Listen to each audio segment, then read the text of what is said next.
Hi there, it's Sandra with Stupid Easy Cooking, giving you a little bit of a knife lesson today. You don't need a big, huge drawer full of hundreds of knives to be able to be a good cook in your kitchen. You need 5 basics that are good quality or the highest quality that you can afford to get the job done. And I'm going to go through what those are today. So this is my first one. This is a bread knife. This is not just for bread. I like to use these also to cut through watermelon.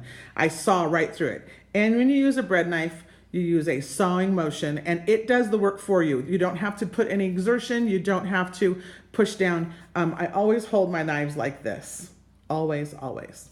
All right, so that is a serrated bread knife. If you don't eat a lot of bread or use a lot of bread, this is one that you can save money on. You don't have to buy it.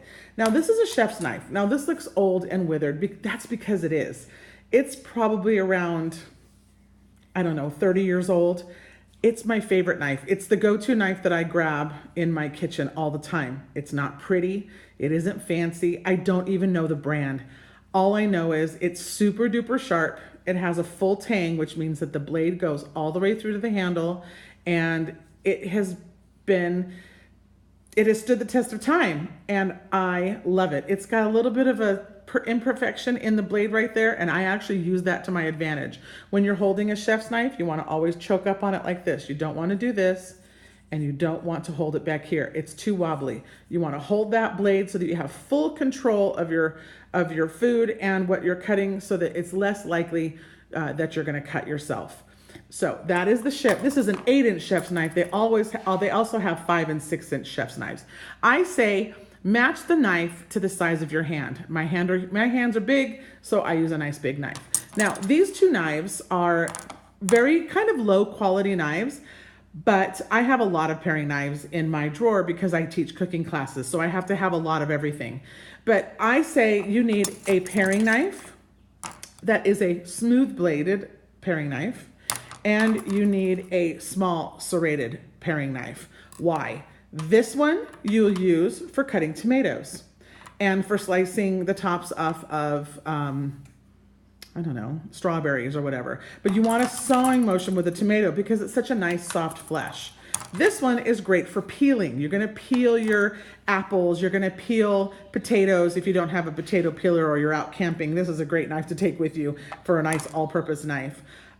It slices small things like garlic really well, although if you're gonna do a lot of garlic, you wanna use a chef's knife. So that's just a small paring knife. These are not great quality because the blades do not go all the way through the handle. But like I said, I have a lot of different colors and things color coordinated for my cooking classes. You get the knife that you can afford the best and go with that. And this is a great 5-inch utility knife.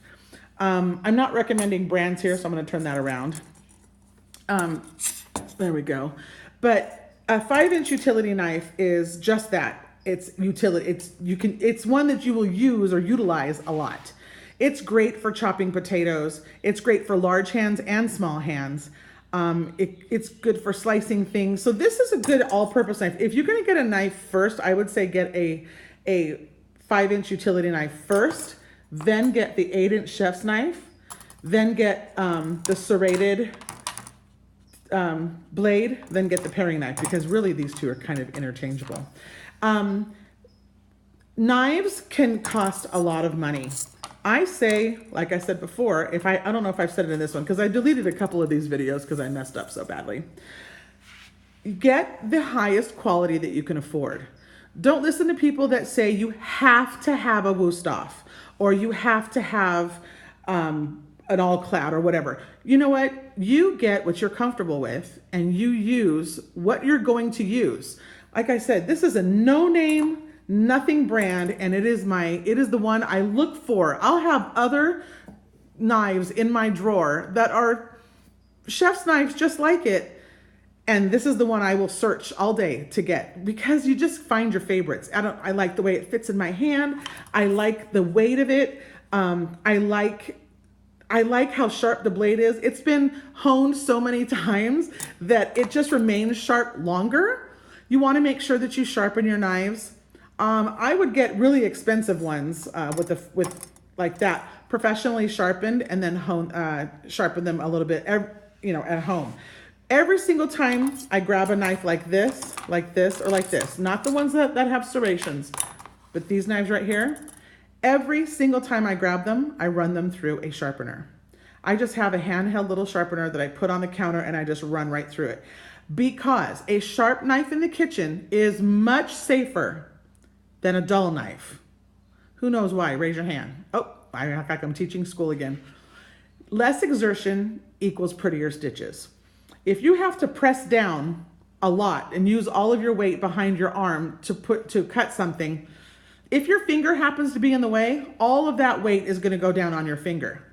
But if you use your knife and it's nice and sharp and you don't have to exert a lot of pressure going down on that food, if you do happen to cut yourself, it's going to be superficial. You'll bleed, but you probably won't cut through to your bone. And ask me how I know.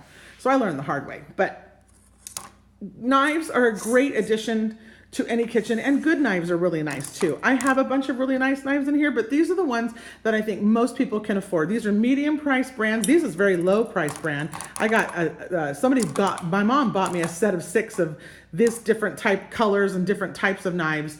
I think she got them at Costco for 20 bucks. And you know what? They're kind of good. I mean, they're great for a novice chef or somebody who doesn't cook a lot but wants cute knives in their drawers. You know what? I say go for it. Don't listen to everybody that everything has to be really, really expensive.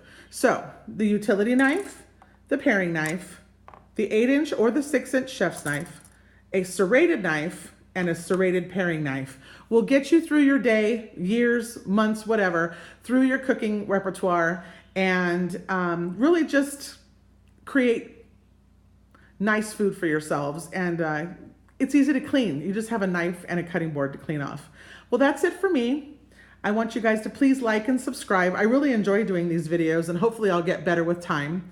But I want you guys to have a great day. And remember, you don't have to make great food. You just have to want to make great food, and it'll happen. Have a great one. Bye-bye. Ciao.